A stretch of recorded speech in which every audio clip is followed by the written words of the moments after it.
Hello dear student, কেমন আছো? I hope প্রত্যেকে শুধু ভালো নয়, ভীষণ ভালো আছো। একটা কোশ্চেন স্ক্রিনের উপর দেখা যাচ্ছে, তাই না? সিম্পল ইন্টারেস্টের এই কোশ্চেনটা কি বলেছে সেটা আজকে আমরা প্রথমে মন দিয়ে পড়বো, বুঝবো, তারপর অঙ্কটা করবো। ওকে, কি বলেছে দেখো। দালাজিৎ linked ₹10,800 to Javir for 3 years and 7,500 to Kovir for 2 years on simple interest at the same rate of interest and received rupees 1,422 in all from both of them as interest. The rate of interest per annum is একটা দুটো তিনটে চারটে option আছে।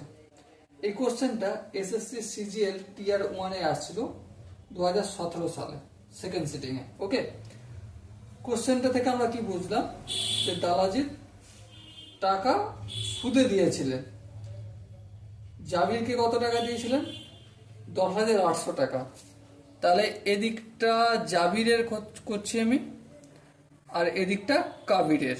ওকে, JK একে যে টাকাটা, জাবিরকে যে টাকাটা দিয়েছিল সেখানে প্রিন্সিপাল কত? 10,800 টাকা। বেশ, কত বছরের জন্য দিয়েছিল? টাইম হচ্ছে 3 বছরের জন্য দিয়েছিল। বেশ, ইন্টারেস্ট কত সেটাকে আমি I1 ধরলাম। I1 ইকুয়াল টু কি সেটা জানি না, PR/T/100 লিখলাম সূত্র। একইভাবে এখানে প্রিন্সিপাল কত? এখানে প্রিন্সিপাল হলো কবিরের ক্ষেত্রে প্রিন্সিপাল 7,500 টাকা দিয়েছিলেন। আচ্ছা, টাইমটা কত? টাইম কবিরের ক্ষেত্রে টাইম হচ্ছে 2 বছর। ওকে, রেট অফ ইন্টারেস্ট কত? এখানেও যা রেট অফ ইন্টারেস্ট আর এখানেও রেট অফ ইন্টারেস্ট এক। I2 কত? Interest 2, PR/T/100। ওকে, এবারে লক্ষ্য করো, কি লক্ষ্য করবে? কোশ্চেনই বলেছে যে at the same rate of interest and receive rupees 1,422 in all from both of them as interest.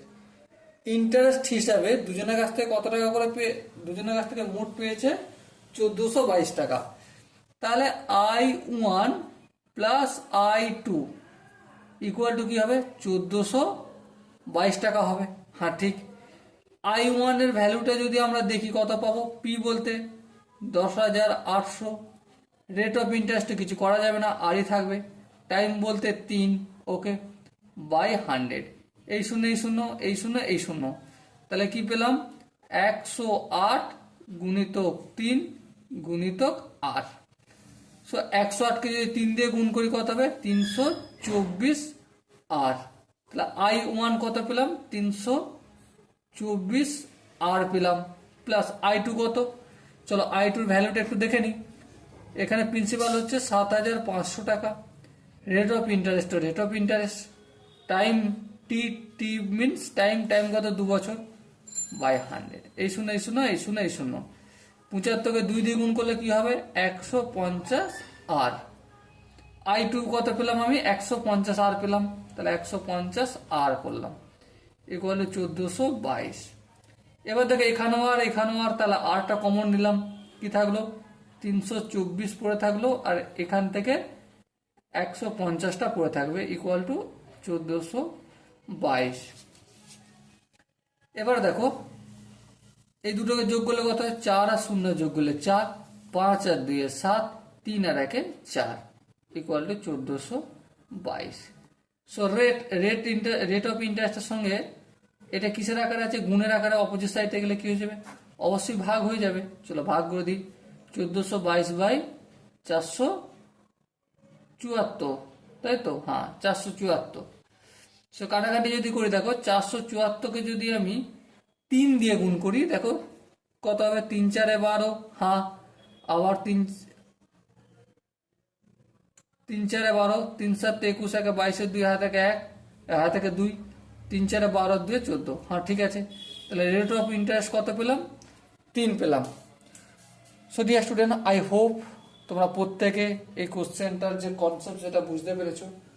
যদি কনসেপ্টটা বুঝতে কোনো জায়গায় অসুবিধা হয়, ডাউট থাকে বা কনফিউশন থাকে, তার জন্য কি করতে হবে, কমেন্টে জানাতে হবে। ওকে, সো দেখা হচ্ছে পরবর্তী সেশনে। ততক্ষণ পর্যন্ত ভালো থেকো, সুস্থ থেকো এবং জয় হিন্দ।